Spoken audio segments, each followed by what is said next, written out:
Hello, guys. My name is Ahmed Halif for the Unscripted Talks here in Dab Radio.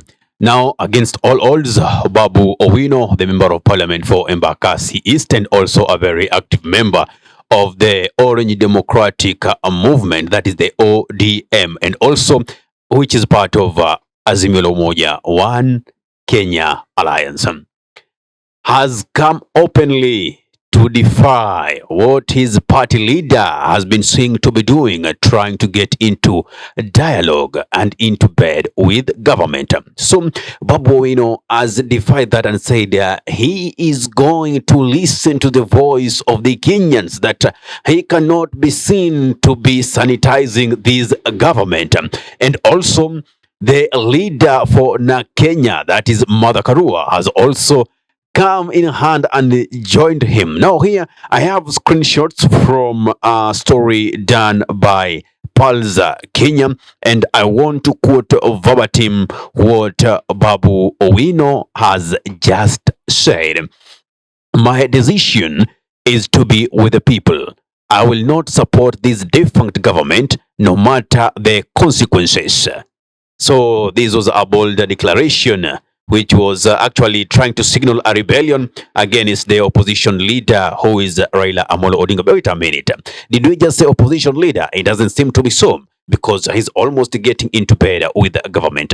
But again, a round of applause came for him when the Na Kenya party leader, that is Mother Karua, who welcomed it and said, "Way to go, son. Way to go, son." Meaning she was welcoming that move. You see, this rage is actually coming after yesterday the president named 11 persons whom he was proposing to be part of his cabinet. And out of the 11 names, 6 of them were recycled material to who maintain their positions. That is Aden Duale, Defense, and also Kithure Kindiki, the Ministry of Interior. So that is not the end of it all. There are letters that have been in circulation. There are movements that have been into circulation. And to begin with, I also have this letter that I want to read verbatim. I know you'll ask me, are these official letters or what?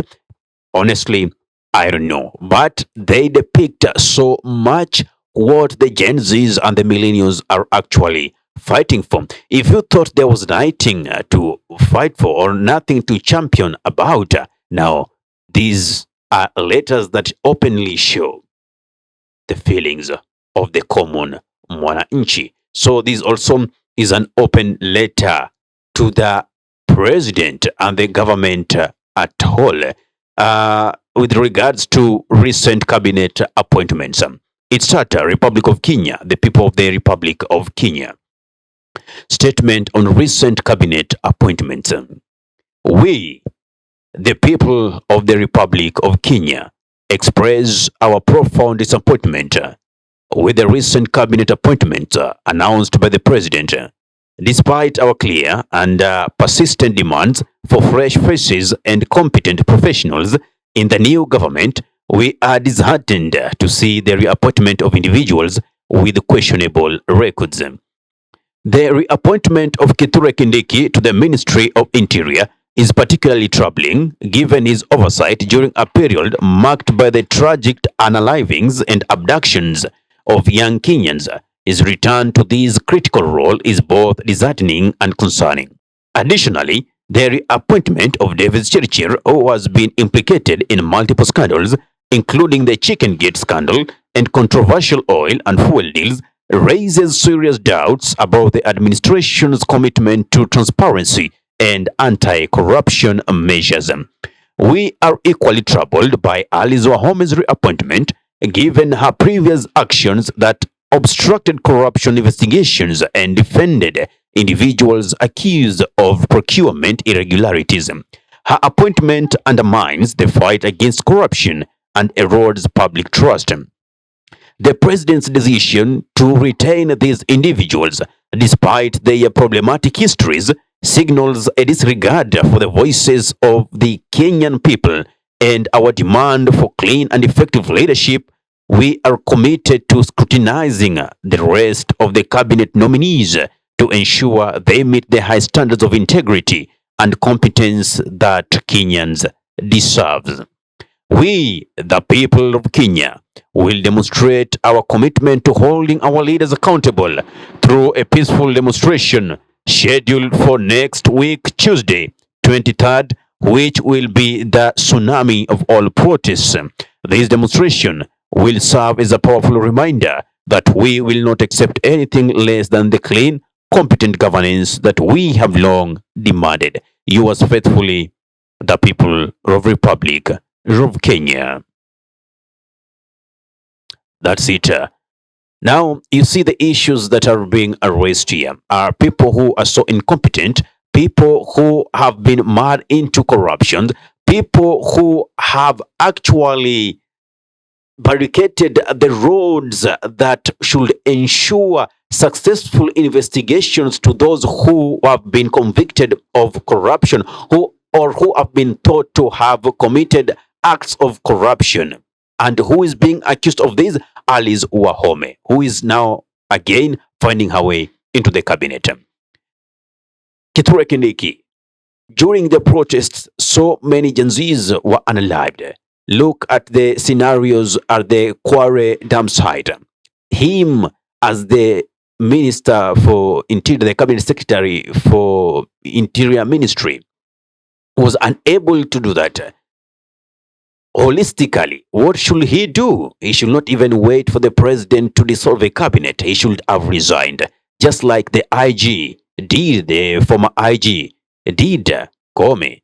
That is what Kithure Kindiki should have done.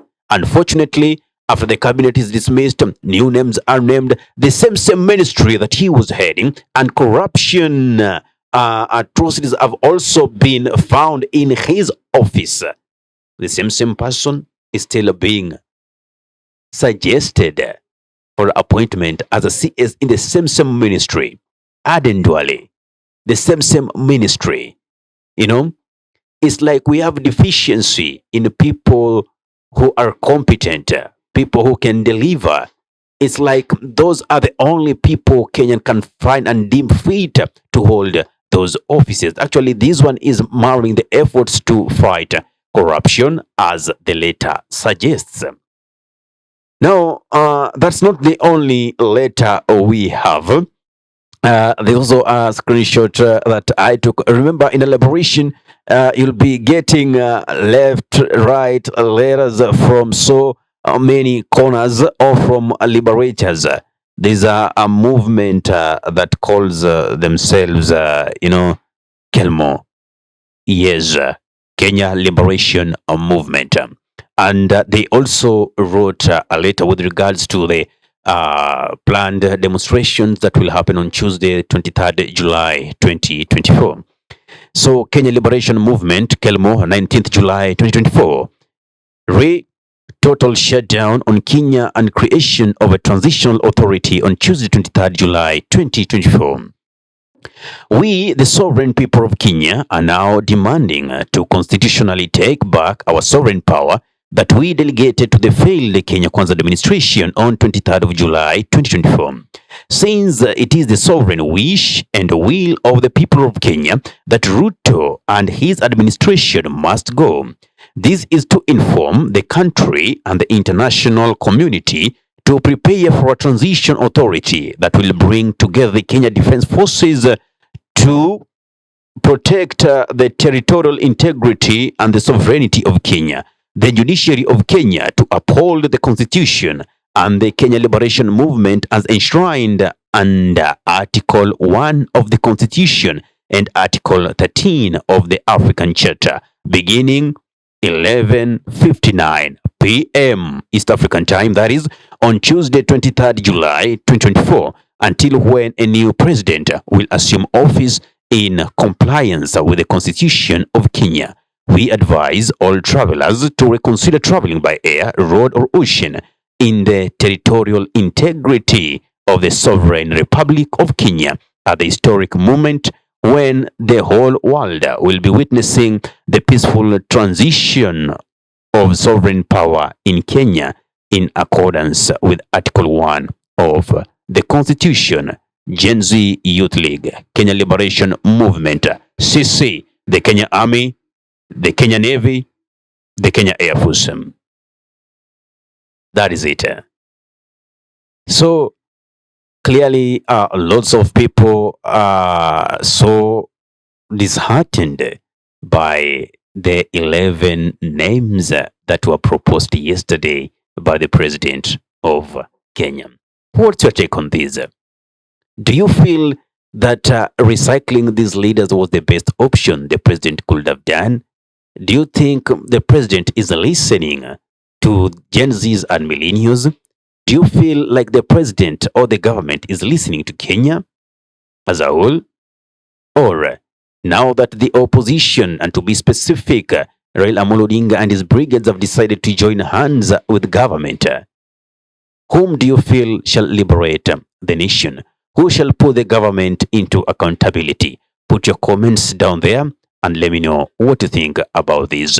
Ahmed Khalif is my name for the Unscripted Talks here in Dab Radio. Now, if you love content of this nature, kindly, if you're watching from YouTube, subscribe, press notification button, so anytime that we are live or we upload any content, you become the very first person to be notified. Also on our Facebook page, kindly follow us, view, like, comment, and share. Assalamu alaikum warahmatullahi wabarakatuhu. Kwa timba kali za Afrika, Dab Radio ndio mpango mzima.